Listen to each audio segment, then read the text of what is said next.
მოგესალმებით. ეთერშია სოციალისტური პლატფორმის დრო TV4-ზე სოლიდარობის სტუდიიდან. და დღეს 10 მარტია. გუშინ იყო 9 მარტი, ჩვენ უკვე გვისაუბრია 9 მარტის აქციების შესახებ 56 წლის და 5 მარტს იყო იოსებ ბესარიონის ძე ჯუღაშვილის, იგივე სტალინის გარდაცვალების დღე. და ამ დღეებთან დაკავშირებით ჩვენი სტუმარი არის თქვენს უკვე ნაცნობი ბატონი გრიშა ონიანი, საერთაშორისო ორგანიზაცია სტალინის დამფუძნებელი და ასევე თემურ ფიფია, პარტია სოლიდარობა მშვიდობისთვის გენერალური მდივანი. დიდი მადლობა მობრძანებისთვის ბატონებო და მინდა ტრადიციულად გავხსნა სტალინის ციტატით მარქსიზმი და ნაციონალური საკითხი ამ დაშრომიდან. წინადადებას იძლევიან გაფანტული უმცირესობანი ერთიან ნაციონალურ კავშირად შევაკავშიროთო, მაგრამ უმცირესობებს ესაჭიროებათ არა ხელოვნური კავშირი, არამედ რეალური უფლებანი ადგილობრივ. რას მისცემს მათ ასეთი კავშირი სრული დემოკრატიზაციის გარეშე? ანდა რა აუცილებლობას წარმოადგენს ნაციონალური კავშირი სრული დემოკრატიზაციის დროს? რა აღელვებს განსაკუთრებით ნაციონალურ უმცირესობას? უმცირესობა უკმაყოფილო არა ნაციონალური კავშირის უქონლობით, არამედ დედაენის უფლების უქონლობით. მიეცით მას საშუალება ისარგებლოს დედაენით და უკმაყოფილებაც თავისთავად გაქრება. უმცირესობა უკმაყოფილო არა ხელოვნური კავშირის უქონლობით, არამედ მშობლიური სკოლის უქონლობით. მიეცით მას ასეთი სკოლა და უკმაყოფილებაც ყოველგვარი ნიადაგი გამოეცლება. უმცირესობა უკმაყოფილო არა ნაციონალური კავშირის უქონლობით, არამედ სინდისის, სარწმუნოების, მიმოსვლისა და სხვა თავისუფლების უქონლობით. მიეცით მას ეს თავისუფლებანი და იგი უკმაყოფილო აღარ იქნება. ამრიგად ნაციონალური თანასწორუფლებიანობა ყველა მისი სახით, როგორც აუცილებელი პუნქტი ნაციონალური საკითხის გადაწყვეტაში. მასშტაბად საჭიროა საერთო სახელმწიფო კანონი, რომელიც მოცემული იქნება ქვეყნის სრული დემოკრატიზაციის საფუძველზე და რომელიც აკრძალავს გამოუკლებელ ყველა სახის ნაციონალურ პრივილეგიას და ნაციონალურ უმცირესობა და უფლებების ყოველგვარ შევიწროებას ან შეზღუდვას. და მე სპეციალურად ავარჩიე ახლა ეს ციტატა, იმიტომ რომ ჩვენი ერთ-ერთი სასაუბრო თემა იქნება ესეთი წიგნი გამოვიდა 13 მითი სტალინის შესახებ და ამ მითებში ეხებიან ჯერ არკაცთან უკვე 80 წელია იბრძვიან და ვერ მოერივნენ, კიდე წიგნებს წერენ და სხვათა შორის ეს წიგნი არის თან ნიდერლანდების დემოკრატიის მრავალპარტიულობის ინსტიტუტის თუ რაღაც ეს დიდი სახელი ქვია. ამის შეკვეთილი, ჯერ რა უნდა ნიდერლანდებს საერთოდ სტალინთან რა დაკარგვიათ, ხო? მაგრამ აფინანსებენ საქართველოში რაღაც ორგანიზაციებს, რომელიც სტალინს ებრძვიან კიდევ ამ გადაცვალებიდან ამდენი წლის შემდეგ. და ბატონო გრიშა, მინდა თქვენ დაიწყოთ ამ წიგნის შესახებ, თქვენი ინიციატივა იყო ამ წიგნზე საუბარი და გავაგრძელოთ შემდეგ. მე უფრო მეტად იმან გამაგზავნა რომ მე ძალიან ახალგაზრდად თვლიეთ პარტიის ერთ-ერთ ლიდერსსა და ხელმძღვანელსა და საერთოდ საქართველოში ძალიან ცნობილ კაცს და რაღაცა იმ პარტიამ შექმნა რაღაც მოედანი და რომლის უფროსადაც ყურში მოხვდა ლევან ცუსქირიძე. ლევან მამუკა ხაზარაძის პარტია შეუქმნა რაღაც თავისუფლების მოედანი თუ რაღაცა და ის ხელმძღვანელად ესე იგი დაუნიშნიათ ეს ლევან ცუსქირიძე. ლევან ცუსქირიძემ დაწერა 13 მითი სტალინის შესახებ და თანაავტორი ყავს კიდევ ერთი ამას კუპატაძე. ხო და იმას, მაგრამ ის კუპატაძე ცოტათი მაინც სერბილებულად წერს და ეს კაცი გამაუგნებელ სისულელებს ამ წიგნში რომ თურმე სტალინის მოუღია მეორე მსოფლიო ომი და ეს ყოფილა მითი. მითად აქვს ესე იგი აღებული რომ სტალინის მოუღია მეორე მსოფლიო ომი. რომელსაც დღედაღამე სანთლებს ვანთებთო, მე და ჩემი ცოლი სარაო ჩერჩილი ამბობს. რომ არაფერი დაემართო სტალინსო, თუ არა მსოფლიო და განადგურდებაო, გაიგე? ჩერჩილი ამბობს. ხო და ეს ამბობს კაცო რომ მითიაო რა. სულ არ ვნახია ჩერჩილი ან სტალინი, არ წიგნი წაუკითხია, არც არაფერი. ხო და იგონებს რაღაც სისულელებს და რაღა ფულს ადევს ეს ნიდერლანდები თუ რაღაცა სულელი და ჩერჩეტია და ალბათ დაგამოვლეს ქვეყანაზე და ასე სისულელეს წეს. თურმე საქართველოს ხმარებოდა სტალინიო, აი ეს მითიო კაცო ეს იმას აბრალებენ და ასეთი რაღაცა შეარა კაცო ლევან სხვა რამე ვერაფერ მოიფიქრე რომ დაგეწერა და იმით აგეღო ფული მაგრამ სხვა ვინას მოგცემს შენი ჭკუის პატრონი ამას თვალებზე წითელი კლასკა როგორ გადაუსვი შეარა კაცო შეარა კაცო ამას როგორ გადაუსვი წითელი ფერი შენ ვინ ჩაგაბარა ის მოედანი შეარა კაცო როგორ ამ ხო იცი როგორი დახვეწილი ტელევიზია და არ შემიძლია აქ უცბად შეგაგინო მაგრამ ის გეყოფა შენ რასაც შენ გაგინებ შენ დღე და მოსწება სადაც კი შემხვდება კაცი და სადაც სტალინზე ჩამოვარდება ლაპარაკი შეხედე შენ ნამოქმედად შეარა კაცო შენა შეხედე რა აი რა გაკეთებული სტალინს არ მოგია არ ყოფილა ომში სად არაფერი მონაწილეობა არ მიუღია ჩერჩილი ამბობს რომ ყოველ დღეს სანთელს უნთებთო სტალინსო მე და ჩემი ცოლი სარაო რომ მისი ჯანმრთელობა იყოსო კარგად რომ როგორმე დედამიწა გადარჩეს ამ ფაშიზმის შემოსევილისაგან ხოდა ეს სოფლიოს უდიდეს ადამიანსო მოლოტოვს უცხა უნდა შევხვდეო რუზველტმა უთხრა როდესაც მოლოტოვი შეხვდა სტალინს რუზველტს ამერიკაში ნიუ-იორკში რომ სოფლიოს ამ უდიდეს ადამიანს უნდა შევხვდეო რომ ამ როგორმე ამ ჭირისაგან ფაშიზმისაგან გაგვათავისუფლოს და შენ მithadutuli შენ ჰიტლერს განადგურება სტალინს ან მამუკა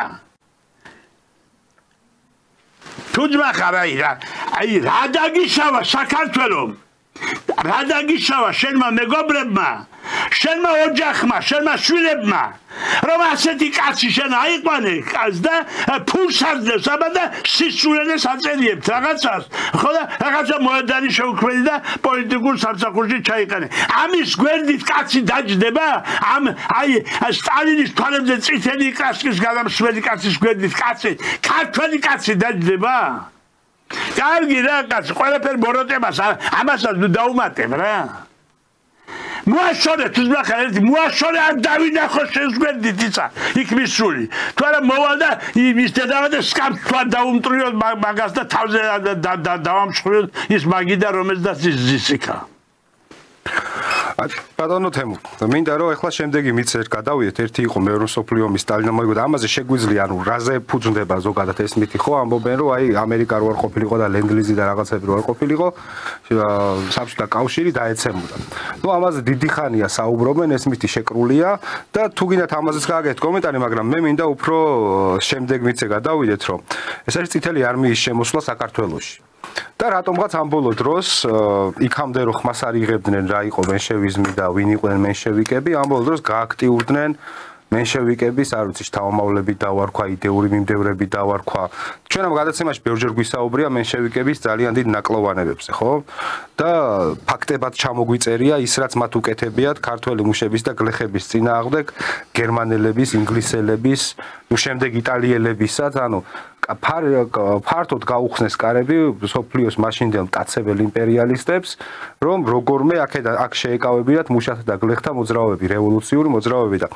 მინდა რომ აი თქვენ აი ამ მითს შეეხოთ წითელი არმიის საქართველოს შემოსვლის შესახებ 1921 წლის დასაწყისისათვის საქართველოში ძალიან მძიმე ვითარება იყო შექმნილი 3 წლის განმავლობაში რომელიც იყო 3 წელი მენშევიკების მმართველობისა საქართველოში ჩვენ ხედავდით ყოველი წელი კი არა ყოველი თვე მდგომარეობის გაუარესებას სოციალური ისე ეკონომიკური მდგომარეობის გაუარესებას საერთოდ ძალიან მძიმე ვითარება იყო საერთაშორისო მაშინ ისე როგორც დღეს და ამ საერთაშორისო ვითარებას ალღო ვერ აუღეს ჯერ ერთი მენშევიკებმა მაგრამ მეორეს მხრივ აუღეს ალღო ისე რომ თავისი ინტერესები დაიცვას ბოლომდე კარი გაუხსნეს მართალი ხარ ჯერ გერმანელებს რომლებმაც უბიძგეს მათ გამოეცხადებინათ დამოუკიდებლობა 26 მაისს 1918 წელს ეს ნაძალადები დამოუკიდებლობაა სხვათა შორის მენშევიკებს კი არ უნდათ იმ მთავრობას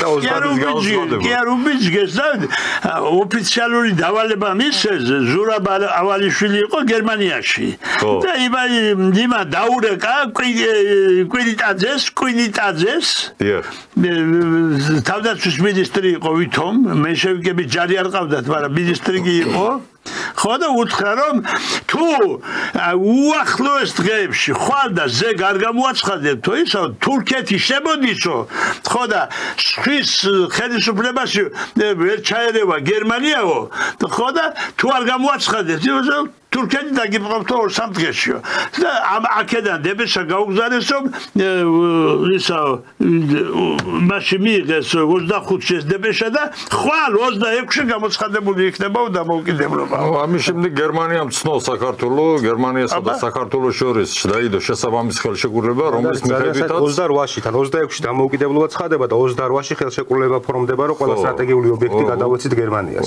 გამზადებული იყოს ხელშეკრულება ეს დამოუკიდებლობა იმ ხელშეკრულებისთვის გამოცხადდა ზუსტად რომ დადებულიყო გერმანიასთან რომელსაც მიეცა ყველაფრის უფლება გერმანია შემოვიდა თავისი საჯარისო ფორმირებებით პირველ რიგში ის ობიექტები დაიცვა რომელიც მას აინტერესებდა მათ შორის მანგანუმი ჯიათურის და გაქონდა მთელი სიმდიდრეები საქართველოს სანამ სპორტი და რკინიგზა და გერმანია სახმარებისთვის გამოგვიგზავნეს წითელტარიანი ჯაყვები გამოგზავნეს მაშინ ხო და თვითონ ჯარები ჩაერია სხვათა შორის გერმანული ჯარების მონაწილეობდა ადგილობრივი აჯანყებების ჩასახშობად ნუ ადგილობრივი თვითმფრინავები და ბომბარდმენტ რომლებიც მენშევიკების იმ ქართველი ხალხის უკმაყოფილების ჩასახშობად იმ უკმაყოფილებისა რომელსაც ქართველი ხალხი გამოხატავდა მენშევიკური მთავრობის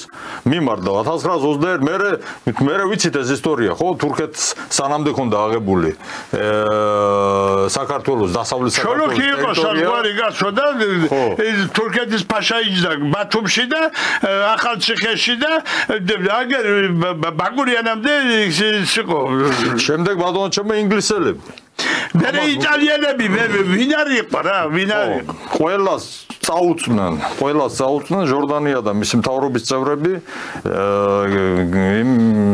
ყველაფერი გააკეთეს იმისათვის რომ საბჭოთა რუსეთთან მეგობრული ურთიერთობები არ ყოფილიყო და 1920 წელს დაიდო ხელშეკრულება საბჭოთა რუსეთთან რომელმაც ცნო საქართველოს რესპუბლიკა 20 მაისს დაიდო ეს ხელშეკრულება, სადაც ყველაფერი იყო გათვალისწინებული, მათ შორის საქართველოს სუვერენიტეტი, დამოუკიდებლობა და შემდეგ, მაგრამ ამის შემდეგ ყველაფერი დაარღვიეს, ყველაფერი დაარღვი მე 1 წლის განმავლობაში და 1921 წელს 25 თებერვალს მე-11 არმიის შემოსვლა იყო განპირობებული ისტორიულად. დაახლოებით იგივე პირობები იყო, რა პირობებიც იყო 1801 წელს, როცა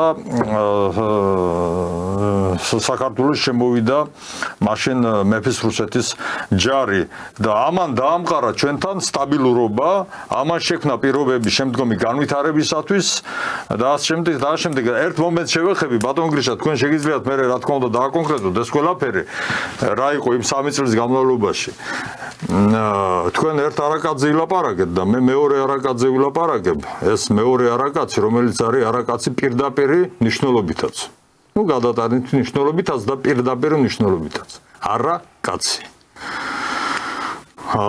იმ არგუმენტით, რომ თითქოს ბატონმა ვალერი კვარაცხელიამ, რომელიც არის, ჩვენ ვიცით, ვინც არის ვალერი კვარაცხელია, 30 წელია, მას პოზიცია არ შეუცვლია. იმას საუბრობს, რასაც საუბრობდა 90-იანი წლებიდან მოყოლებული. დღემდე პოზიცია მას არ შეუცვლია არც ერთ სტრატეგიულ საკითხთან დაკავშირებით, რომელიც საქართველოს ეხება და ამ საკითხთან დაკავშირებითაც. და თითქოს ვალერი კვარაცხელიამ თავის ერთ-ერთ ტელეგადაცემაში ამ სტუდიაში არასწორი რამ თქვა, რომ განძის გატანა მენშევიკების მთავრობის მიერ გამოწვეული იყო არა იმით რომ მე შევიკების თავრობა ამ გაც მერე დაეპატრონენ და ამ შემდეგ არამედ იმის გამო რომ ბოლშევიკებისგან დიდი საფრთხელოდებოდა ამ განს და განადგურდებოდა მათი მხრიდან სინამდვილეში ეს განძი განადგურდა მენშევიკთა ხელში ჩვენ ვხედავთ თუ როგორ დამთავრდა ამ განძის სავალალოდ ამ განძის ისტორია დაახლოებით 250 იყო და იქიდან გადარჩა მხოლოდ 39 ისიც საბჭოთა ხელისუფლების მიერ და ასეთი ხალხი ასეთი არაკაცები მართლა პირდაპირ და გადატანითი მნიშვნელობით აი გამგები გაიგებს არ უნდა ქონდეთ უფლება სოციალურ ქსელებში მით უმეტეს რომ ილანძღებოდნენ უშვერი სიტყვებით ეს უნდა შეიზღუდოს საერთოდ სოციალურ ქსელებში აი ესეთი უშვერი სიტყვებით ლანძღვა თქვენს თანახმა ხართ რა ბადოგრეში ამბობ და მე თანახმა ვარ და მე დავიშები რაც თუ კიდე უკან აი მითი რიცხვით რა უგუხსევის ზადა მიეცით ამ კანონს როგორ მიიღეთ კანონი რომ აი იმ კაცმა რომ მეც მოვისმინე მაგ გადაცემას მეც უსმინდი და ეს კაცი არ მგონია რომ რაღაცა კაცობის ეცხოს და ან კაცის გაკეთებული იყოს ეს კაცი რა ეს სადღაცადიან ეს რაღაც განუვითარებელი სპერმატოზოიდია ვიღაცა რა ხო და როგორ აგინებ შენ ამ უზარმაზარ დიდ ჯერ პოლიტიკოს მერე ჟურნალისტს მერე პროფესორს მერე დამსახურებულ მოღვაწეს შეარაკაცო შემართლა შეიძლება ერთი სიტყვა რო უთხრა? შეიძლება რა შეპიდარასტო შენა. ერთი გამოდი რა ან ამ სტუდიაში მოდი. ან შენ არჩეულ სტუდიაში მივიდე, დავძეთ ერთად და იქ ვილაპარაკოთ. იქ ვილაპარაკოთ შეუცოდინარო შენა. შეუცოდინარო. 22 წელში რაც კი იყო საქართველოსთან რუსეთის ტერიტორიაზე გატანილი განძი და ხელნაწერი და წიგნი ფურცელის კი და ტრაქტატები სულ ყველა დაუბრუნეს საქართველოს სულ ყველა და როდესაც ბოტკინის იმაზე კოლექციაზე მიდგა საკითხი მუზეუმის დირექტორმა უთხრა რომ აქ ქვეყანა გვაქვს ჩვენ გასარჩევიო ხო და ესო 5 წელიწადი მოუნდებით ამისი დალაგებასო და თუ გამოჩნდაო თქვენიო ბოტკინის კოლექციაო მაშინ რომ წაიღეთო მაგით 22 წელში გეუბნები ამას ხო და მერე ალიოშა სვალიძე და სტალინი დაიბარა ალიოშა სვალიძე უთხრა ამას ჩვენ მკვლევარს რომ კრემლის ბაღში ვიქნებითო გასასეირნებლათო ამადამ საათზეო ხო და შენ გამოიარე იქაო და მე დაგიძახებ და შეგახვედრებ სტალინს ხო და გაიარა სტალინის მილიანაშვილმა ხო და ისა და დაუძახა ალიოშამ მოდიო მივიდა და ამხანაგო სტალინო აი ეს არისო რომელიც ქართულ განძს პატრონობსა და რომელმაც წაიღო საქართველოსთან საქართველოსში განძიო რაც რუსეთის მუზეუმებში და განსაცავებში იყო ხო და გამარჯობა შენ კარგი ბიჭი ყოფილხარო უთხრა ახალგაზრდა მილიანაშვილს კვლევარს ხო და ხომ არაფერი გაჭირება არ გაქვთო და გაჭირება არაფერიო რაც აღმოაჩინეთო წავიღეთ ყველაფერიო მაგრამ არ გვაძლებენო ტიხრულ მინანქარს 12 ურები მარტო სვანეთიდან გაიტანეს არაკაცო ტიხრული მინანქარი 12 ურემი ეს მენშევიკებმა უკვე დაუზო მენშევიკებმა ხო და 12 ურემი ხო და ისე წაიღეს და არ გვატანენო იყავი დირექტორთან რომ რამოდენიმეჯერ მაგრამ კატეგორიული ვარი გამოგზავნა 5 წლის მერე იმას ვიზამთო ჩაიყო ჯიბეში ხელი ამოიღო რაღაც პატარა ბლოკნოტიო და დამიწერა ზე ტელეფონის ნომერიო და მითხრა ერთი ხვალ კიდე სადეო დილასო დაუხდი იქაო და კითხე მუთხარი რომ აი საბოლოოდ რას მეუბნებით მაგ განზეო ხო და თუ რამე კიდე ვარს გეტყვისო მაშინ დამირეკე იქედანვე დამირეკე იმას თხოვეო რომ ესა ტელეფონიო და ამ ნომერზე დამირეკე იმ დირექტორს ვთხარიო ხო და მეორე დილას დავხვდი იქაო რა თქმა უნდა და გაჩერდაო სალამ კაბინეტში შევიდოდაო დირექტორიო და მითხრა რატო ცდები ახალგაზრდაო მე ხო რამოდენიმეჯერ გითხარიო რომ 5 წლის მერე მოდიო და თუ თქვენი განძიო გამოჩნდება სადმეო აუცილებლად გაგატანთო გავიგეო ბატონო მაგრამ იქნება მაინცო გაგეთვალისწინებინათ და დროზე რო დაგეწყოთ ძებნაო და დაველოდებოდიო ხო და ასე მალე არ მოხდება ესო მაშინ ეს სათხარი მაქო ტელეფონი მაქო მე ვარ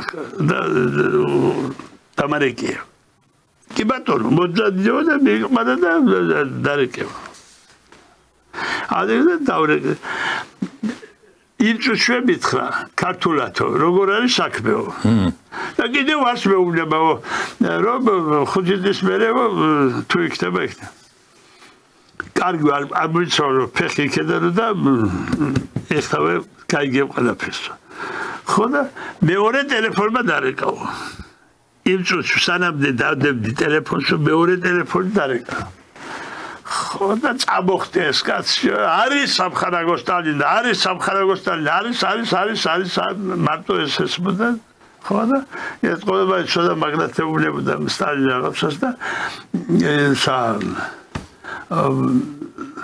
როდაგიდა დრომკა დაურეკა შიგნით და ტელეფონით და შემოყარა ეს მოადგილეები რამე და სასწრაფო დაიწყეთო ტექნოლოგიური მინაქრის ჩაწყობაო იმაშიო ყუთებშიო აბსოლუტური წესრიგის დაცვითო რა რომ სია დაიკავეთ ხელშიო და რაც აქვს ყველაფერი რო იყოს ჩაწყობილია და 3 დღის მერე მივედი იქაო და ჩვენი ესა ტექნოლოგიური მინაქარი ყველაფერი ჩაწყობილი იყო ყუთებში რამე და აი ახლა არის ჩვენი აგერ მუზეუმში და ყველაზე უძვირფასესი რაც გაგვაჩნია საქართველოს არის ტექნოლოგიური მინაქარი და ეს არის ისა ეს არის რუსეთი კარგავდა ჩვენ სიმდიდრეს და ის ჩემზე უფრო კარგად ისიშენა მე შევგება რადო წაიღეს ის ისა საქართველოს სახელით კი ჩააბარეს ის განძი იმებას მარსელში ბანკსა ის ჩააბარეს მე შევგური მთავრობის სახელით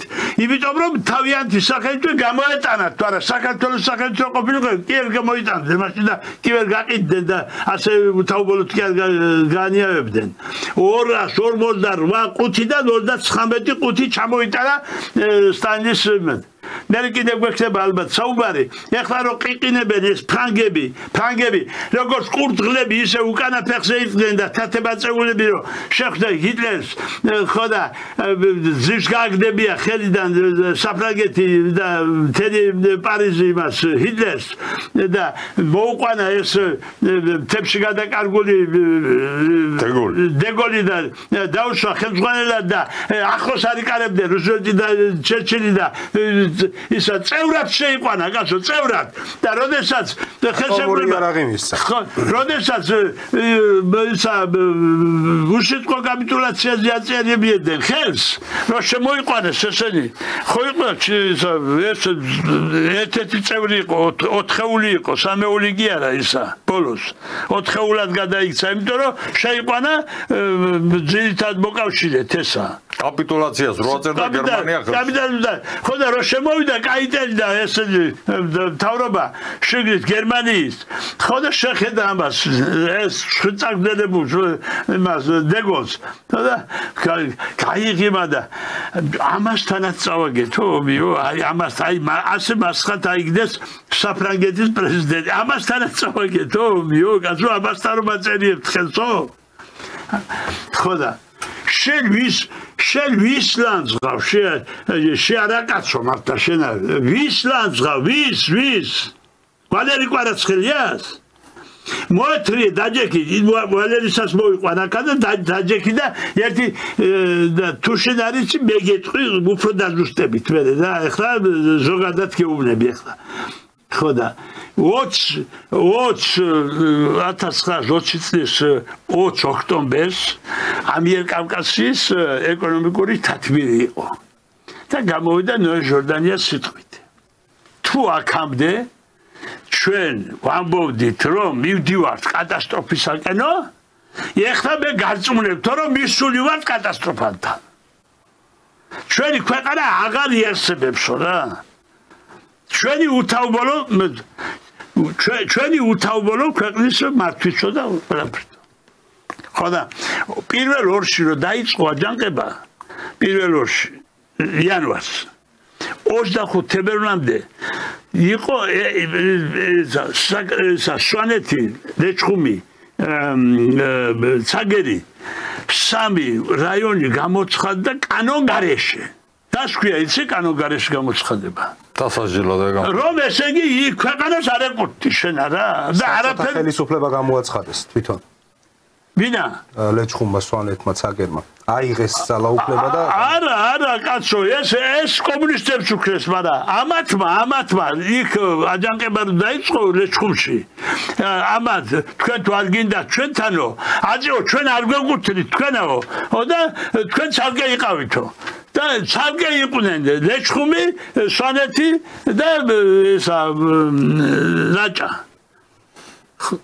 ცალკე გადიგიდან ახსოვები კიდე რაჭალეს ჩხუმი და იმას არ უნახავთ მარილიო გალაქტიონი ლექსად კი წეს მაგამბავს რა ხო და აი ასეთი უბედურება იყო და ასეთი გამოდია თუ გინების სკოლა გაქვს დამთავრებული და საგიდებლად გამოდიხარ ტელევიზორში ეს სხვა არის და თუ არა და შენ როგორ შეიძლება ისტორიაზე ილაპარაკოში არა კაცო შენა გასაგებია. მოდით გადავიდეთ შემდეგ საკითხზე. გვინდა რომ 9 მარტის ისტორიასაც შევეხოთ, მაგრამ სანამ 9 მარტზე გადავალთ, კიდე ერთი მითი ყოფილა ესეთი, მეექვსე მითია. სტალინი ბრწყინვალე მართველი იყო და სანამ ამაზე ვისაუბრებდით, რომ ეს მითია თუ არ არის, მინდა რომ რეჟისორს თქვა ერთი 5 მარტის ვიდეო, 2025 წლის 5 მარტის ვიდეო გვანახოს კრემლის კედელთან, თუ როგორი მართველი იყო ხალხის აზრით. ეს არის ახლანდელი კადრები, აი რიგი, როგორი რიგი არის დილიდანვე უკვე სტალინის ბიუსტთან, რომელიც მდებარეობს მოსკოვში კრემლის კედელთან. ეს კიდევ 2025 წლის 5 მარტი. რამოდენიმე დღის წინ. ეხლაც ასე იყო რა, ეს ახლანდელი ფოტოა, ბატონო. ეს წლევანდელი არის, ანუ არ ვიცი ხა ყოველ წელს ასეა რა. სხვა რა უკეთესი არგუმენტი შეიძლება მოუყვანო ამ ვითომ მითი რო არის ის რომ სტალინი თურმე ხალხს უყვარდა და ბრწყინვალე მართველი იყო, მაგრამ აი და როგორი იყო ახლა ესა დორშიტყვას ვიტყვი რა. იერის უნივერსიტეტმა გააკეთა შაშაწინ ისა საერთაშორისო კონფერენცია. რომელზედაც იყო არასაკითხების განხილვა არამედ დასვეს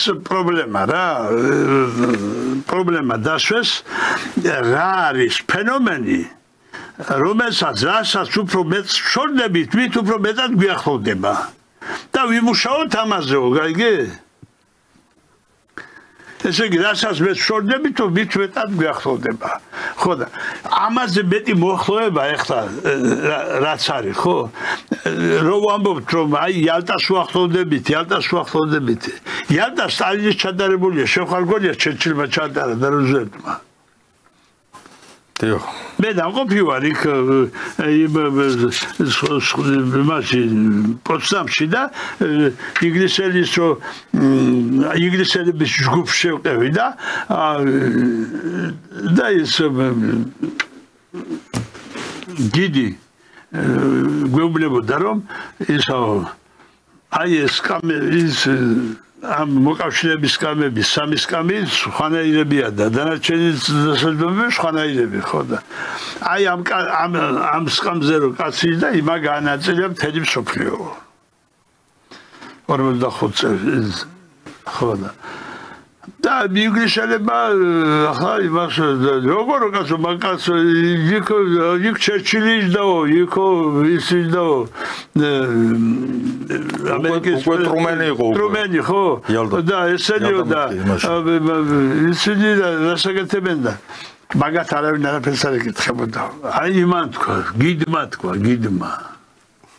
აქ პირიქით ამბობენ სტალინის მუზეუმში ახლა ჩვენთან. ხო. აი იმის არ იყოს, აი იმ კაცის რომ სტალინი არ ყოფილა არაფერ შუაში. ამ დროს სტალინმა თავის ხელში სანამ არ აიღო უმაღლესი მთავარსარდლის ვალდებულება, ეს მოხდა ომიდან ერთ კვირაში, ხო? 30 ივნისს. 1941 წლის 30 ივნისს შეიძლება დღე მეშლება. თვითონ დაწერა რა თავის ისა რა, შეიქმნა სახელმწიფო სპეციალური ორგანო GKO, გასუდარსტვი კომიტეტ აბარონი. ესე იგი, თავდაცვის სახელმწიფო კომიტეტი. ხუთი კაცის სპეციალურად შექმნა ხუთი კაცის შემადგენლობით და ამ ესე იგი კომიტეტის თავმჯდომარე გახდა თვითონ. თავის ხელი დაწერა. იმიტომ რომ იყო გაუგებარი სიტუაცია. თავდაცვის სამინისტრო დაბნეული იყო, გენერალური შტაბი დაბნეული იყო, გენერალური შტაბის ხელმძღვანელი იყო ჟუკოვი. და იქ სტალინი მივიდა და მთელი ამბავი დაატრიალა ამის გამო, ფრონტზე რა ხდებოდა, გენერალურმა შტაბმა არ იცოდა. აქედან გამომდინარე სტალინმა აიღო თუ არა უმაღლესი მთავარსარდლის პოსტი, აი ეს ვალდებულება, ანუ მთავარი სამხედრო მეთაურის ვალდებულება თავის თავზე აიღო და ომის ბოლომდე იყო უმაღლესი მთავარსარდალი და ხელმძღვანელობდა ფრონტს. ისე როგორც საერთოდ გამოგდა ესა შერაგების მინისტრიც ეს იყო, თავდაცვის კომიტეტის თავმჯდომარეც ეს იყო, მინისტრთა საბჭოს თავმჯდომარეც ეს იყო და ყველაფერი. ესე იგი, ყველა სამინისტრო ჩამოერთვა უფლებამოსილება რა. ამ საერთაშორისო მარტო თავიანთი ვიწრო სამინისტროს და რაც შეეხებოდა იმას, რომ ომს საჭირდებოდა როგორი სახელმწიფო ის იყო განკარგულება გასაცემი.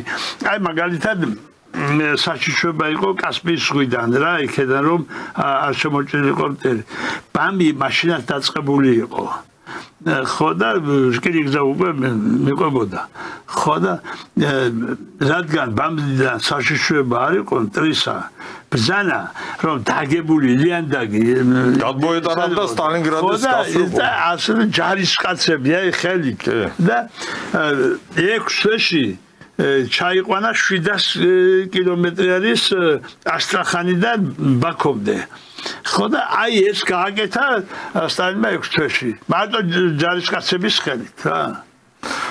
ყველა თავარი სამხედრო ოპერაცია იგეგმებოდა სტალინთან ერთად და სტალინის შეიძლება ითქვას, რომ ხელმძღვანელობით. აქედან გამომდინარე, აი ეს ანტისტალინური ზღაპრები, რომელიც გადმოიგრება, სხვათა შორის გადმოიგრება ეს ოპოზიციის მხრიდან, აი ამ ლიბერალური ფთის მხრიდან და ეს ლოგიკურია, ამას არ უწერია დიდი მომავალი, იმიტომ როგორც ბატონმა გრიშამ აღნიშნა, რაც უფრო მეტ დრო გვაშორებს ჩვენ სტალინის ეპოქიდან და საბჭოთა პერიოდის ეპოქიდან, სოციალისტური ეპოქიდან, მით უფრო წმუნდება ხალხი, რომ იმ სისტემის პარლებში, რომელშიც ჩვენ დღეს ვართ, პერსპექტივა არავის არ გააჩნია. არც მშრომელ ხალხს და არც არამშრომელს მათ შორის, არც ბურჟუა კაპიტალისტებს. და რაც შეეხება 9 მარტს რა მოხდა, მანამდე რა მოხდა 56-ში, უკვე 53-ში, 54-ში უკვე ხრუშოვი იყო ხელისუფლებაში, მერე ეს აი ეს მინდა შევაფასოთ, ანუ ჯერ რა იყო, ანუ სტალინის ხელმძღვანელობის პერიოდი რა იყო, მშვიდობის მხარე ავიღოთ, ომს ამ შემთხვევაში არ შევიხოთ. ანუ სტალინის ხელმძღვანელობის შემდეგ ჩადგომის შემდეგ ხელმძღვანელობაში რა პროცესი გადიოდა საბჭოთა კავშირი ასე მაგას ვაპირებდი და 9 მარტის შემდეგ ანუ ჩვენ ამას ვთვლით ჩუმ სახელმწიფო გადატრიალებად, ხო? ის რაც მოხდა. მანდ უნდა ჩვენ გავამეჯდოთ 9 მარტი მოხდა აქ თბილისში, რომლის მონაწილეც არის ბატონი გრიშა 56-ში, რომელიც მოყვა მეოცე ყრილობას და მეოცე ყრილობის მთავარი გადაწყვეტილებების წინააღმდეგ იყო ეს ხალხი გამოსული. ანუ იცავდა სტალინს და იცავდა იმ სისტემას, სოციალურ სისტემას და არა პირიქით. ამაზე ბატონი გრიშა ილაპარაკებს უფრო დაწვრილებით. თავარი შინაარსი რა მოხდა სტალინის სიკვდილის შემდეგ ხრუშოვის ხელისუფლებაში მოსვლით, მოხდა ის, რომ საბჭოთა კავშირში არსებული ეკონომიკური პოლიტიკა, ეკონომიკური და მათ შორის სხვა პოლიტიკა, საგარეო პოლიტიკაც შეიცვალა თვისებრივად. ანუ გეზი იქნა აღებული კერძო ინტერესების და კერძო სტიქიის გაძლიერებისკენ. ანუ თუ მანამდე ჩვენ ხედავდით, რომ საბჭოთა კავშირი იმართებოდა საბჭოთა მთავრობის მიერ და იქ ჩვენ ხედავდით მეცნიერული მართვის სიმაღლეს, ხრუშჩოვის პერიოდში ჩვენ უკვე ხედავთ, რომ მეცნიერული მართვის სიმაღლიდან ჩამოვიდა საბჭოთა მთავრობა, ჩვენ ხედავდით, რომ სტრუქტურული ცვლილებებიც მოხდა, კერძოდ თუ მანამდე დარგობრივი მართვის უპირატესი, ესე იგი, მისი დომინანტი იყო და ტერიტორიული მართვა იყო დაქვემდებარებული, ტერიტორიული მართვის პრინციპი ხრუშჩოვის დროს პირიქით მოხდა. და შეიქმნა სოლნარკომები, ეგრეთ წოდებული და დაუბრუნდა ხრუშჩოვი ნების პერიოდს. ფაქტიურად და ამის საჭიროება არ იყო, მიუხედავად იმისა, რომ საბჭოთა ეკონომიკა გართულდა, ახალი დარგები შეიქმნა, ომის პერიოდში 4 წელი ჩვენ ტექნოლოგიურ წინსვლას ხედავთ და გარღვევას ხედავთ საბჭოთა კავშირში, საბჭოთა კავშირმა მოიგო, მრეწველობა მოიგო, მოწინავე მრეწველობა. ღარიბი ქვეყანა შევედითა და ძლიერი ქვეყანა გამოვედით ომიდან და ხო და გართულ და დარგები და რთულ სისტემას რა თქმა უნდა მართვის გართულება მოყვა და ამ გართულებას ვერ გააბა თავი ხრუშჩოვის მთავრობამ, რასაც სტალინი აკეთებდა წარმატებით და მიანდო საბაზრო სტიქიას და ჩვენ ვხედავთ, რომ იმის შემდეგ სამი ეტაპად მოხდა კაპიტალიზმის აღდგენა საქართველოში და საბჭოთა კავშირში, ეს იყო ხრუშჩოვის ეტაპი, შემდეგ კოსიგინის ეტაპი და ბოლოს გარბაჩოვმა დააგვირგვინა. აი ეს იყო მთავარი შინაარსი მარტის თვისა, იმ 9 მარტისა, იმ 5 მარტისა და საერთოდ ხრუშჩოვის მოსვლისა სტალინის სიკვდილის შემდეგ ხელისუფლებაში. აი ეს რა მაინტერესებს ბატონო გრიშა, რომ შევხედოთ ლოგიკურად, ხო ესეთი რაღაცეები უნდა აკეთო ჩუმად. ამათმა პირიქით განაცხადეს ეს ანტისტალინური რიტორიკა, ანუ რას შეგვიძლია დავუბრალოთ, ანუ უკვე იმ 3 წელიწადში 53-დან 56-მდე გაწმინდეს უკვე სტალინური კადრებისგან მთლიანად პოლიტბიურო და ეს კონგრესები და შემდეგ უკვე უბრალოდ ჩაუკეტეს გზა ამ სტალინურ კადრებს ამ განცხადებებით, რომ სტალინელი აღარავინ აღარ უნდა იყოს ბიუროში თუ პარტიაში, თუ აი რას წესით და რიგით ეს ყველაფერი ჩუმად უნდა გააკეთებინათ, ხო? ეხლა საქმე რა შეიცი? სტალინის გადასვლების დღიდანვე დაიწყო ქვეყნის შეკრება. მაგალითად ბერია მოქმედებდა სტალინის გარდაცვალებიდან 103 დღე. და თვითონ იმანაც კი ვერ შეაჩერა, რომ ამ 103 დღეში 100 დადგენება მიიღეს პოლიტბიურომ ყველა სტალინის დადგენების გაუქმების თაობას. ეხლა წინათ სტალინი ამბობდა ერთხელ, რომ ეს ომიო ყველაფერი უბედურებას რაღაცა პატარ-პატარა დადებითი შედეგებიც მოაქვს. ამ ომმაო ჩვენო დისციპლინა გვასწავლაო. შრომის დისციპლინა გვასწავლაო. და გვასწავლაო შრომა გვასწავლაო და აი ახლა ჩვენას გავაკეთეთ, რომ ევროპული ნაწილიდან ურალს გადაღმა 1500 ქარხანა გადავიტანეთ, თქვათ 6 თვეში, ხო? ეს ახლა დედამი მთელმა მსოფლიომ რომ დაიწყოს ამის გადატანა ვერ გადაიტანს რა. თავარი იყო კაბელი მისულიყო, კაბელი სამფაზიანი დენი მისულიყო იქა, რომ იქ იდგებოდა ხარატი იდგა იქა ბავშვი თუ კაცი ხალი თუ რაღაცები და იჩარხებოდა ნაწილები და მერე იხურებოდა თანდათან ქარხანა. ამ ტემპით, როდესაც თქვა თუ ავიღებდით 29 წელს 100%-ად, მაგალითად ჩვენ 53 წელში 900%-ით ვიყავით წინ, როდესაც მაგალითად ამერიკა 130%-ით იყო. ზოგიერთი არც იყო. ჩვენ 47 წელში მოხსენით საბარათო სისტემა. 47 წელში.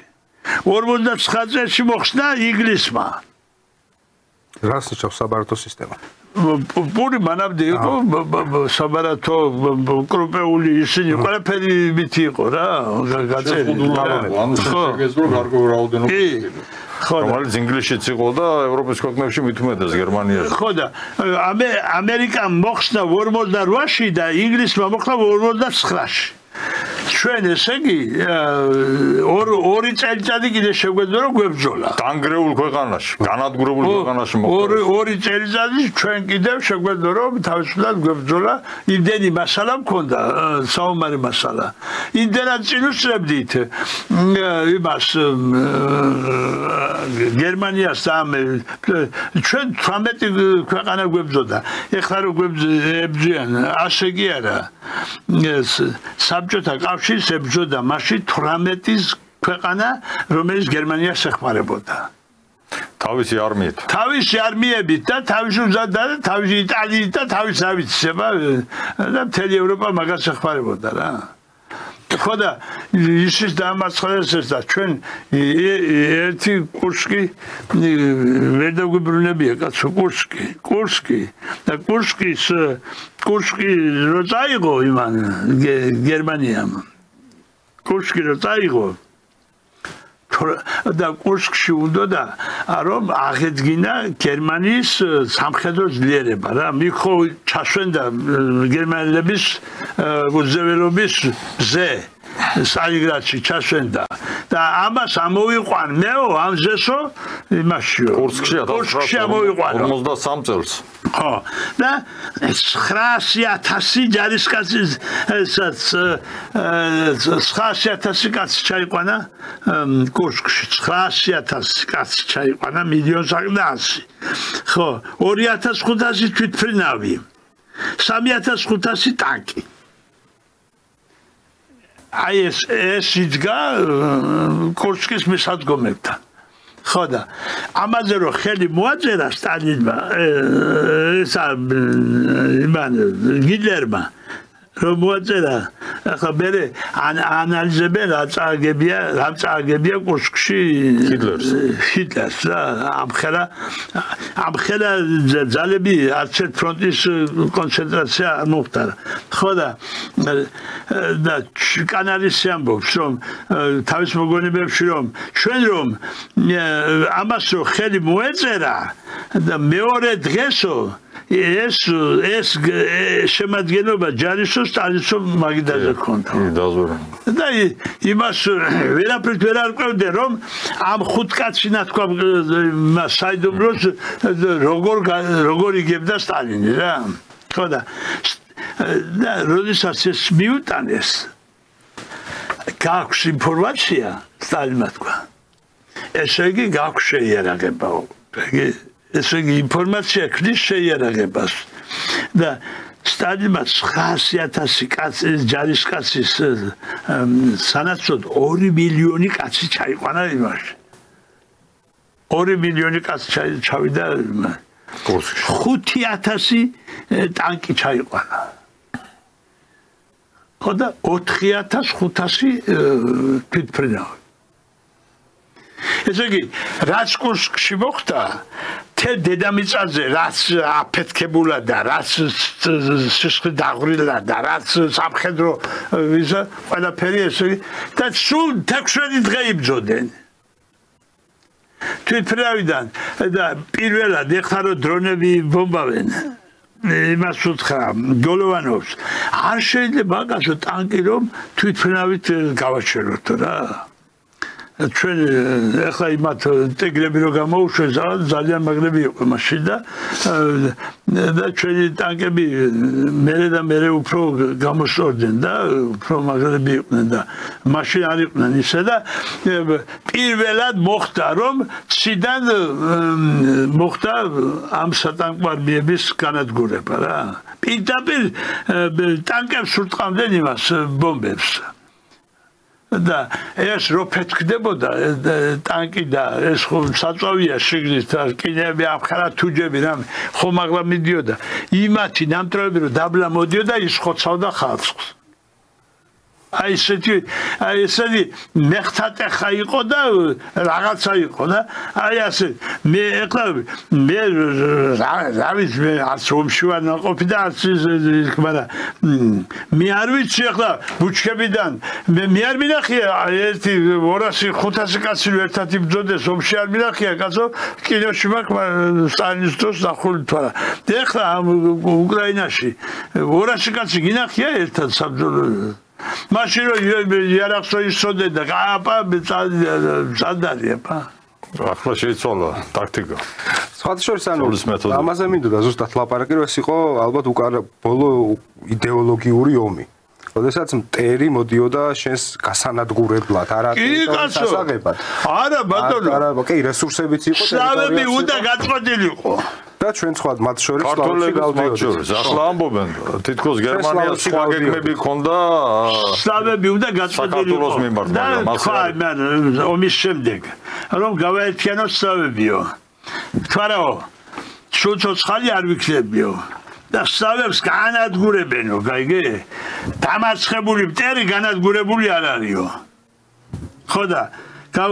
ხოდა ეს თითქმის ყველა თანახმა იყო სლავები ეს პოლონეთის კი და ესენი და თავი და უნდა გაერთიანებულიყო ჩეხოსლოვაკიის იუგოსლავიის ბაზაზე იუგოსლავიის ბაზაზე უნდა გაერთიანებულიყო სლავები უნდა ყოფილიყო ცენტრი ისა თვითონ კი არ ერთებდა კაცო რომ აი მე გავფართოვდები და საბჭოთა კავშირი იქნებოდა ეს არასწორი პოლიტიკა არის სლავები უნდა ცალკე გაერთიანდნო და უნდა იყოს ჩვენთან კავშირში გაიგე როგორც მოკავშირე რა ქვეყნები ისე და თორე სლავები განადგურდებიანო და მოიკრა ტიტომ თავი იმიტომ რომ ტიტო ახლოს იყო ჩერჩილთან ხო და იმათმა მოისყიდეს მერე და ამერიკაში ჩავიდა რაღაცები და არ მოხდა იმის გაერთიანება ხო და მაგაზე მახსოვს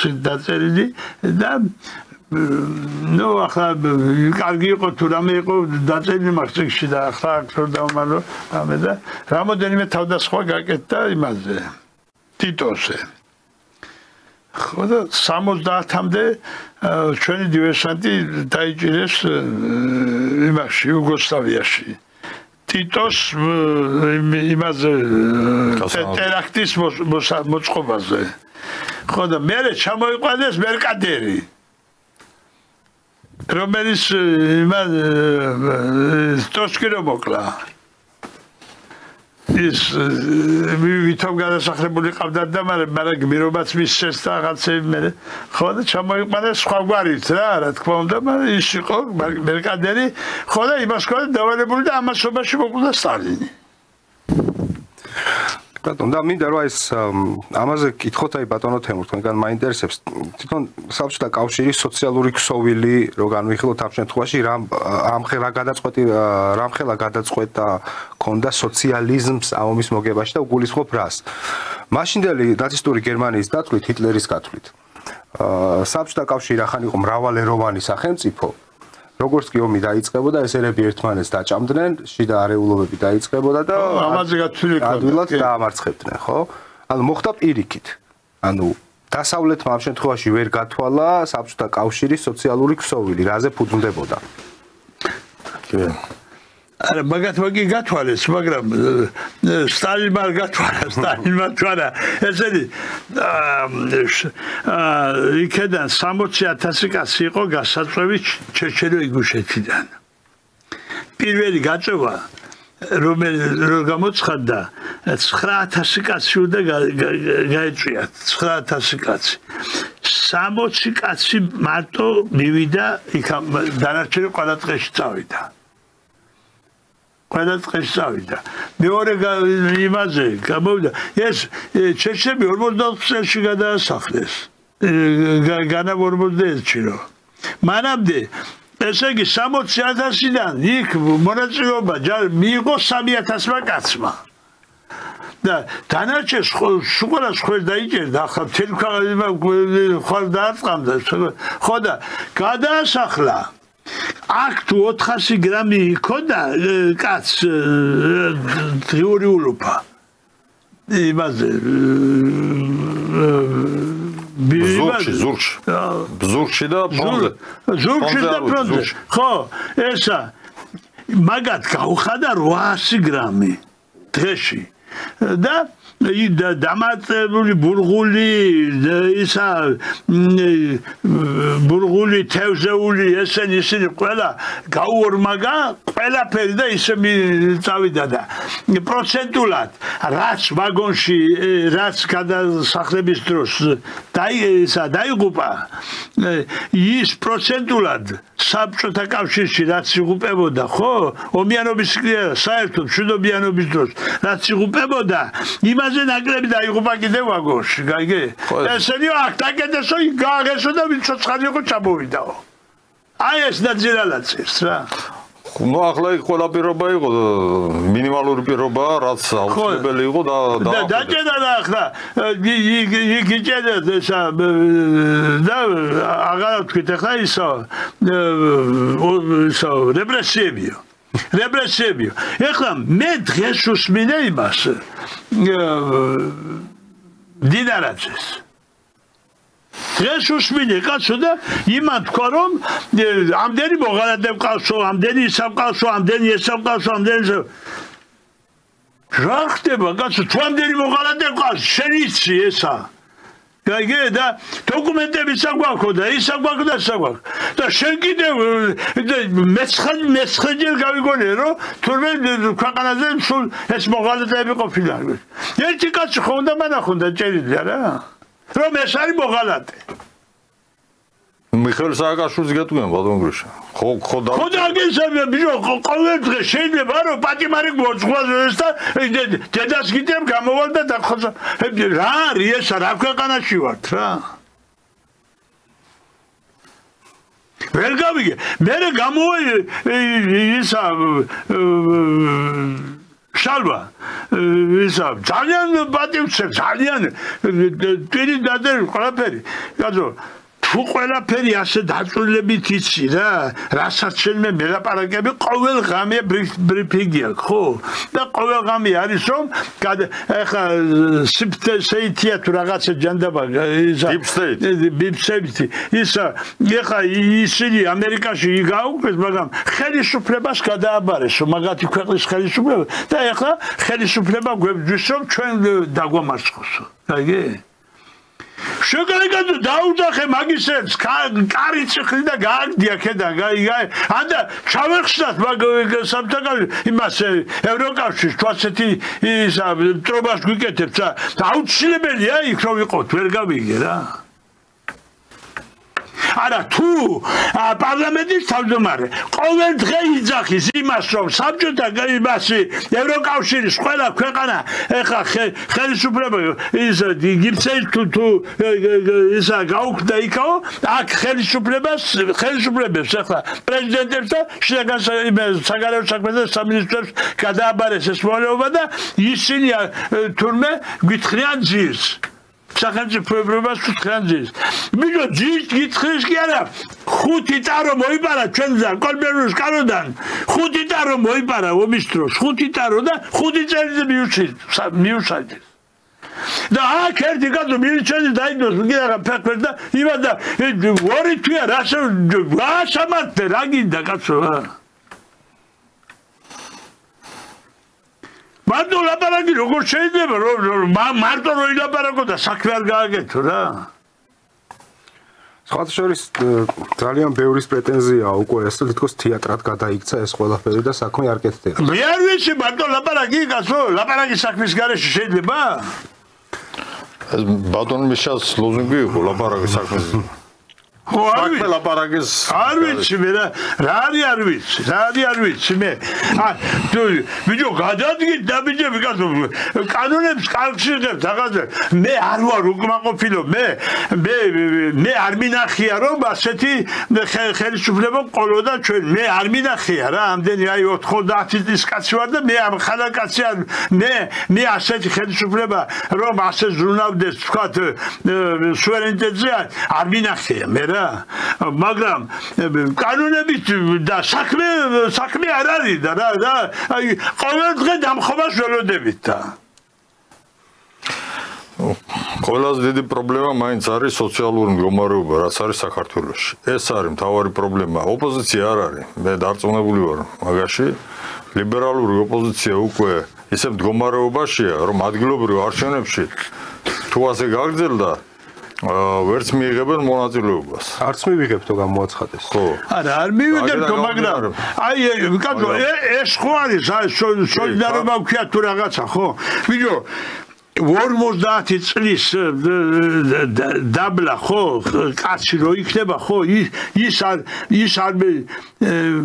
არ მივიღოთ იმაში არჩევნებში მონაწილეობა არის ორ ნაწილად იყოფა ესა კარგი ხელისუფლება და ცუდი ხელისუფლება სახელმწიფოს მართვის რა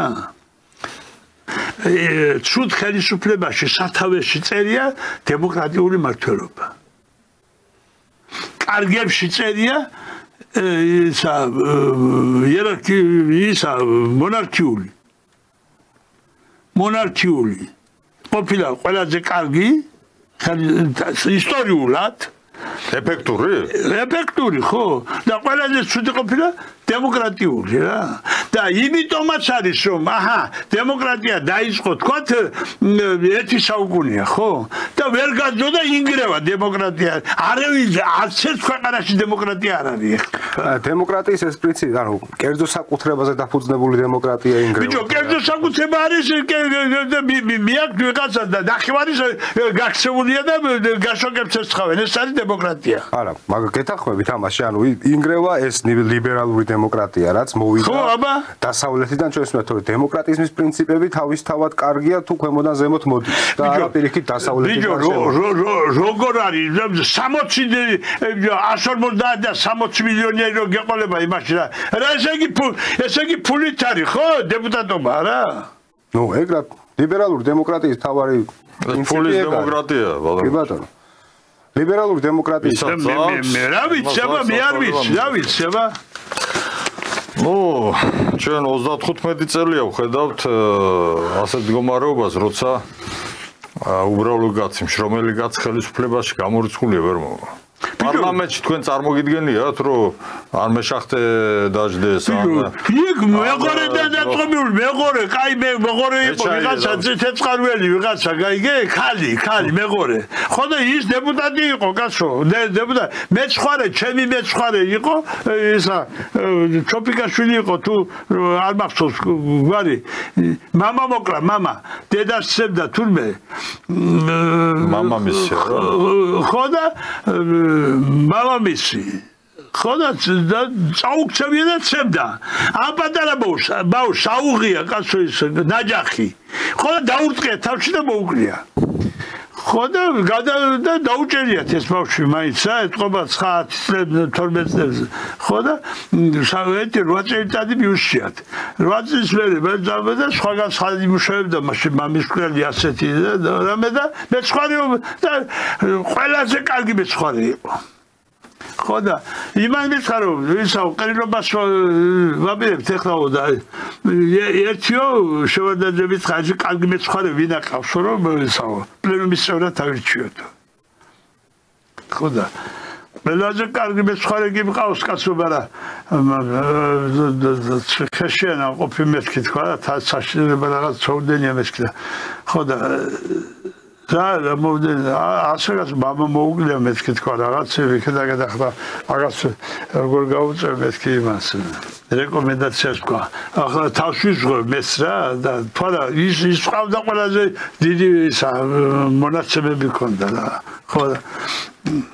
ხოდა ციხეში გასო აი ბავშვი მეთქი თქვა რა და დაუჭერიათ 8 წელიწად ყოფილა ციხეში თუ ხო მოუხდია და ახლა ხوار მოახდევია ფოჩელსაში საგაიგე ხო მოუხდია რა გინდაო კაცო და წარმოადგინეო რა ხოდა წარმოადგინე და აი ის კაცი კაცო მამის მკვლელი კაცი აი ალბათ მისმენე რა ყალბეგელები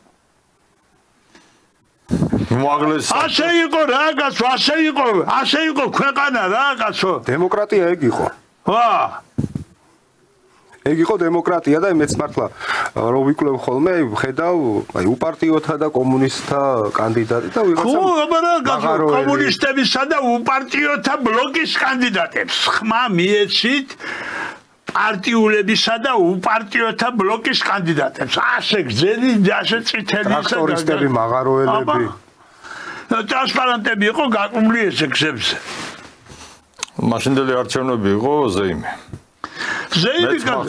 იმაში ქუჩაში სიმინდებს შიგნით ვაქვს ნაკუჩი ხო იცი იმას ვალბობდით იმაში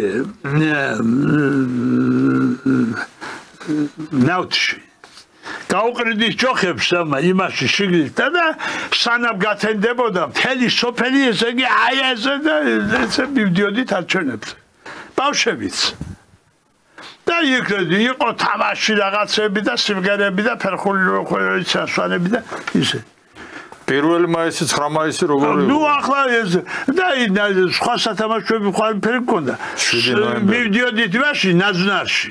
მოვჭრიდით იმაზე ტოტებს. დავგრიხავდით იმასავით წინათ გვირგვინები იცოდნენ, გაიგე ეს პლაზზე და ყვავილებს კეთდა გვირგვინების და იმით ვალამაზებდით საბჭოს შენობებს და კლუბებს და ბიბლიოთეკას და რაღაცებს. აი არჩევნების მერე მაინტერესებს ხა ჩვენთან პრობლემა რა არის ხოლმე ხო გამოდიან და ძირითადი მოთხოვნა არის გამოწვევის უფლება ანუ ხო გამოწვევის აი ეს შეგრძნება რა იყო არჩევნების შემდეგი დემოკრატიის პრინციპი მუშაობდა გამოვიდა 37 წელში წალილი და თქვა აირჩიეთო თქვენო კაციო ვისაც თქვენ გინდათო რა მე ვიქედა ხო და მისდიეთო მაგასო რომ თქვენი გაჭირება მიიტანოსო იქამდე თავრობამდეო ხო და თუ არ გაგიმართლათო ყორანივით უნდა გააშავოთო ასე აი ყორანივით უნდა გააშავოთო და გამოიწვიოთო იქედანო ანუ გამოწვევის უფლება იყო. გამოწვევის ყორანივით უნდა გააშავოთო. ახლა რო შევლენ პარლამენტში 20 წელი იქ არიან. სანამ პარტიაზე. არა, თვითონ ახლა ვერ გამოათრებ. ეხლა შილებსაც მიყავთ. აუ, მემკვიდრეობითი. აბა. რა დემოკრატიული ინსტიტუტები იყო ძირითადი რო თქვა, ანუ მუშათა საბჭოები იყო ერთი, პროფკავშირული საბჭოები იყო მეორე უმაღლესი საბჭო ყველაფრის საბჭო სტუდენტთა საბჭოც იყო მოსწავლეთა სკოლამდელი აღზრდისაც იყო ისა სკოლის ის მქონდა კომკავშირის კომიტე და მიმაგრებული ვიყავით სოფელში მოხუცებული იყო შეშაუნდა დაგვეჭრა უნდა მიგვეტანა ზამთარში გაიგე მიმაგრებული ვიყავით სულ ყველა სახელმწიფოს კონტროლის შეგრძნება თუ იყო საზოგადოებაში რო ანუ ეს სახელმწიფო მათი ეკუთვნის ისე გადაწყვეტს ყველაფერს როგორც მათ უთხრეს. რა საბობ, კაცო, კოლმეურნეობის ხება თუ არ დაამტკიცებდა ისე რა თავმჯდომარე ესა 5 კილოგრამ სიმინდს მისცემდა ვისმე თუ როგორი გონია შენა. თუ კოლმეურნეობის ხება არ გადაწყვეტდა. და დიდი კლუბები იყო იქ და შეგვდა იქ იყო რა ამ გაღობვაში 5 შრომადღე და 2 შრომადღე და ესა და მწვერავი და ყველაზე დიდი ხელფასი მაგას ჰქონდა. მე მგონი მეორე თავს გამოუშვებს ახლა ამ ციგნის ის კაცი ეს ლევანი და ესეთი მითი იქნება ხო? მითი იქნება საბჭოთა კავშირი იყო დემოკრატიის ზეიმი. ალბათ ბიჭო საბჭოთა კავშირი იყო ნამდვილად დემოკრატიის საფუძველი და ასედაც იყო ჩვენი კონსტიტუცია მთელ მსოფლიოში იყო ყველაზე უფრო დემოკრატიული კონსტიტუცია კონსტიტუცია კარგია შესრულება არ არის შესრულება როგორ ვის დამნაშავე იყო იჭერდნენ გაიგე და ვინც კარგად მუშაობდა ასე იყო მედლებით დატვირთული და ისა გმირი დედა იყო გმირი მესაზღვრე იყო, გმირი ის იყო, ომის გმირი იყო. რა ვიცება? მაშინ რატო დაიშალა ბოდემგრუში საბჭოთა კავშირი? დაიშალა ესენი მეშევგები მოვიდნენ და მეშევგებმა დაშალეს. მეშევგების შვილები იყო, მახარაძეები იყო, ის იყო, ეს იყო, ყველა ელუქიძეები ესენი. აბა ნუ სისტემური პრობლემები იყო, რა თქმა უნდა, აი ზუსტად ჩვენ რასაც შევეხეთ გადაცემის დასაწყისში, რომ პრობლემები წარმოიშვა, ეს იყო ობიექტური პრობლემები, საბჭოთა კავშირის მართვის პრობლემები იყო, ეკონომიკის მართვის პრობლემები, მაგრამ მისი გადალახვა შეიძლებოდა ორი გზა არსებობდა ძირითადად, ერთი იყო სახელმწიფო რეგულირების გაძლიერების მიმართულება, მეორე იყო რომ აუშვათ ეკონომიკის მართვა მიენდოთ საბაზრო სტიქიას. აი მეორე გზამ გაიმარჯვა სტალინის შემდეგ სამწუხაროდ. კაცო მე სიმდიდრეს კი არ ვებრძვი, ეხლა ისე არ მიიღოთ, რომ მე სიმდიდრეს ვებრძვი. მე ეხლა რომ ტყვიაზე წავალ მე ბიზა ივანიშვილის გულისათვის, იმიტომ რომ ეხლა მე წავედი იქ ქართულ ისო არის, ქართულ ჯგუფი ხო არის. ხო და მაგისი წიგნია გამოსული 2012 წელს. ამისი ქველმოქმედების ამ ხელაწიგდია რა ბიზნესი და აწერია ეს და სურათებია რა მე ვარა ნუ არ არის მე არ მაგმაყოფილებს ის წიგნი არ არის ტექსტობრივი შიგნით არ არის არაფერი მარტო სურათებია რა არის და აწერია 2.7 მილიარდია დახარჯული 12 წლამდე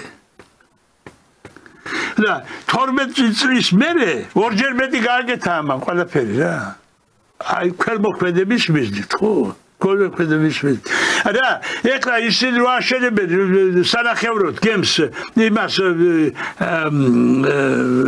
პორტს ახლა ის ჯობია თუ ბიზნესს რო ეშენებია მაგრამ ქართველის არ იქნებოდა უფრო ბიჭო რატო ჯუც აი გელაპარაკები აი დავით აღმაშენებელი მე-16 საუკუნემდე არ იხსენიებოდა საქართველოში იმიტომ ბიჭო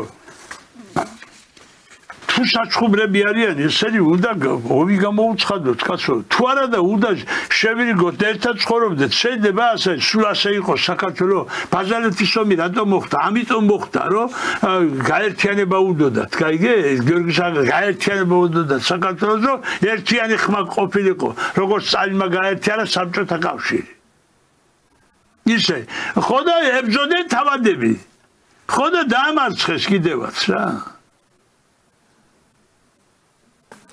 თავარია რომ შეიცვალოს ეკონომიკური პოლიტიკა ესაა მთავარი აი ეს საკითხი დგას დღის წესრიგში უნდა შეიცვალოს ეკონომიკური პოლიტიკა ჩვენ უნდა შევხედოთ ჩვენს ისტორიას კერძოდ საქართველოს ისტორიას იმ საბჭოთა პერიოდისას და უნდა კარგად დავაკვირდეთ პირველ რიგში უნდა ვთქვათ რომ ის წარმატებული ქვეყანა იყო როგორც აგერ ბატონი გრიშა როგორც ამბობს ყოველი წელი კრიზისულ პერიოდშიაც კი 99 წლის ჩათვლის საქართველოს ეკონომიკა, სოციალური სფერო, კულტურის სფერო წლიდან წლამდე უმჯობესდებოდა, წინ მიდიოდა ქვეყანა.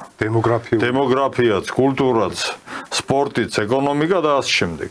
რატომ იყო წარმატებული საქართველო მაშინ?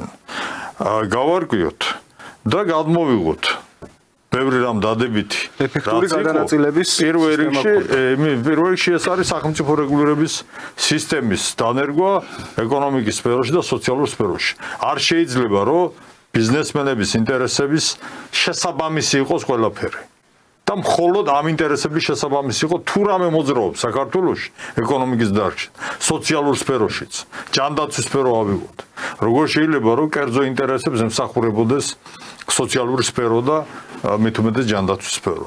ეს სიტუაცია უნდა შეიცვალოს, უნდა მოხდეს შემოსავლების გადანაწილება, უნდა მოხდეს ახალი ეკონომიკური პოლიტიკა, მათ შორის საბიუჯეტო, მათ შორის საგადასახადო პოლიტიკაც. უნდა დაინერგოს აი ეს სისტემები, პროგრესული სისტემები, რომელიც იყო საბჭოთა პერიოდში და რომელიც აქვს სხვათა შორის ევროპის ქვეყნებს. განვითარებული კაპიტალისტურ ქვეყნებს. სხვანაირად ჩვენ ვერ გადავწყვეტ სოციალურ პრობლემებს, ვერ მოვაგვარებთ მიგრაციის პრობლემას. ჩვენი ქალები, ახალგაზრდები რო გასულები არიან საზღვარგარეთ, ისმის დარჩით. ყველაზე ჯანსაღი, ყველაზე ენერგიული, ყველაზე ჯანმრთელი ნაწილი საქართველოს მოსახლეობისა გასულია საზღვარგარეთ, იმისათვის რომ იმუშაოს და გამოაგზავნოს და ოჯახები არჩინოს. ეს მდგომარეობა უნდა შეიცვალოს. ვინც დარჩენილი ახალგაზრდობა რას გავს? ან რას უყვებიან ტელევიზიიდან, ან სოციალურ ქსელებში რა ამბავია. ან რას ჭამენ, რას სვამენ. ბანოილა, წესია, კანონად არის ქცეული, რომ ბურჟუაზია, ხო, კაპიტალისტური სისტემა ეყრდნობა დაგროვების პრინციპს, დაგროვების პრინციპს. სოციალისტური სისტემა იყო დაგროვებისა და განაწილების სისტემა. კი ბატონო. სვანეთს და ონს და იმას და ამას რა შემოსავალია, ჭიათურაში რომ იმას მარგანებს ყიდნენ, ჭიათურას მარტო გახმარდებოდა ისა. და ჭიათურა ჯადებას მოხარებოდა. მაგრამ ეხლა ერთ კაცს რო ხმარდება ისა. რა თქმა უნდა, ამას დამატებული ისიც არის, რომ რეალურად სოციალისტურმა სისტემამ, სტრახანოვის მაგალითი ავიღოთ, ხო? სტრახანოვის მუშების მაგალითი და რომელი მოძრაობა დაიწყო. სადაც ყველაზე ნათლად გამოჩნდა სოციალისტურ სისტემაში შრომა რამდენად ეფექტური გახდა თავად, იმიტომ რომ თავის თავზე რომ მუშაობდა მშრომელი, ბევრად გაზარდა შრომის ეფექტურობა. რომ იცოდა ის თავის ქვეყანას ემსახურება თავის თავს და არა სიტყვაზე მეპატრონეს. ირო და ჩვენთანაც საქმე რა შეიცი? თურმე 100 კაცი რასაც გააკეთებს ერთ დღეში 100 კაცი. ერთმა კაცმა ხოდა გააკეთოს 100 დღეში რა. 200 დღეში ვერ გააკეთებს. 200 დღეში ეხა კოლექტიურობის ძალა. ხო, რა არის ესე იგი დიდი სამამულობის გამარჯვების ძირითადი საფუძვლები. ძირითადი საფუძვლები დადგენილია რა. პირველი სტალინი. მეორე მრეწველობის განვითარება 30-დან 40 წლამდე. ესე იგი ის ზოგიერთი გონია 30-იანი წლები მარტო ის იყო რომ ავტომატები ეძებდნენ და ხვდნენ ხალხს, ხო? არ განმეორდება 30 წელი. ის ამბობს ზინოვიევი, ანტისტალინელი, გაქანებული, რომელიც მე გაქანებული სტალინელი გახდა რა. ამერიკაში იცხოვრა 30 წელი. ეს იმ ზინოვიევის შვილია. ხო და ამბობს რომ ისა ჯერო არც ერთ სახელმწიფოშიო, არც ერთ ეპოქას არ გაუზრდია ისეთი ახალგაზრდობა, როგორც გაზარდა საბჭოთა კავშირმა 30-იან წლებშიო, რომელმაც შიშველი ხელებით დაახჩეს ფაშიზმიო. და იყო ყველაზე დიდი სოციალური მობილობა მსოფლიოს ისტორიაში აი ამ პერიოდში. ხო, ლეხის შვილი რო ხდებოდა მეცნიერი. და სტალინი, ხო, მეორე, ეს 30-იანი წლები და მესამე, რომ გაგეცინებათ, კაცთა სხვასაც. კოლექტივიზაცია რო არ ყოფილიყო, ჩვენ ყავდა პროდომთავრეთ, ომი. ხო, ამდენი სხვაები გავიგეთ 27 მილიონი. ჩვენ ყავდა 12 მილიონი ჯარისკაცი. 12 მილიონი ჯარისკაცი. ეხლა 1 მილიონს ვერ ვაგროვებთ. და ამ ძიმეთებში და რა შეინახავდა მას? კოლონიობა არ ყოფილიყო, რა ყველგან გახსნილდა, სულ ყველგან პასიგები რომ მიდიოდა და ყველა სოფლიდან რომ რაღაცა რომელი მეწარმეები გაუძლებდა. 9000 უმსხვილესი სამრეწველო საწარმო შეექმნა 9000 იმ 9 წლის განმავლობაში. უმსხვილესი. მე არ ვამბობ საშუალო და კი კაცო, ესა მცირე ზომის საწარმოებს. ბატონებო, სამწუხაროდ ჩვენი გადაცემის დრო ამოიწურა და დავასრულოთ. როგორც ყოველთვის ბოლოში გახდა ხოლმე ყველაზე საინტერესო ჩვენი საუბარი და მეც მინდა რომ დავამატო რომ მართლაც აი ერთიანი ქვეყნის შეგრძნება მის რომ საკუთარი თავისთვის იბრძოდნენ, საკუთარი ოჯახების და ქვეყნისთვის იბრძოდნენ, რაც სოციალიზმმა შეუქმნა ეს განცდა, გამარჯვებულმა რევოლუციამ შეუქმნა ეს განცდა იმ წითელ არმიელებს, რომლებიც თავისი ნებით 15-16 წლის ბიჭებიც კი იტყუებოდნენ და მიდიოდნენ ჩასაწერად, რომ დაეცვათ საკუთარი ქვეყანა, თავისი მამების მონაპოვარი საბჭოთა კავშირი რომ დაეცვათ, ზუსტად მართლაც როგორც ბატონ აგრიშამ აღნიშნა, აი ამ კოლექტიურმა შეგრძნებამ საკუთარი ქვეყნის გაამარჯვებინა, არა მხოლოდ ომის ფრონტზე, არამედ ინდუსტრიის ფრონტზე, აგრარულ ფრონტზე და ნებისმიერ სხვა ფრონტზე, რამაც შექმნა საბოლოო ჯამში ის დიდი მანქანა, დიდი ატომური ძერჟავა, როგორც ერქვა, რაცაც საბჭოთა კავშირი ერქვა და შევახსენებ მაყურებელს, რომ ჩვენი სტუმრები იყვნენ ბატონი თემურ ფიფია, პარტია სოლიდარობა მშვიდობის გენერალური მდივანი და საერთაშორისო ორგანიზაცია სტალინის დამფუძნებელი, ბატონი გრიგოლ გრიშა-ონიანი. დიდი მადლობა მობრძანებისთვის და კარგად გაგრძელებოდეთ. მადლობთ, კარგად გაგრძელებოდეთ.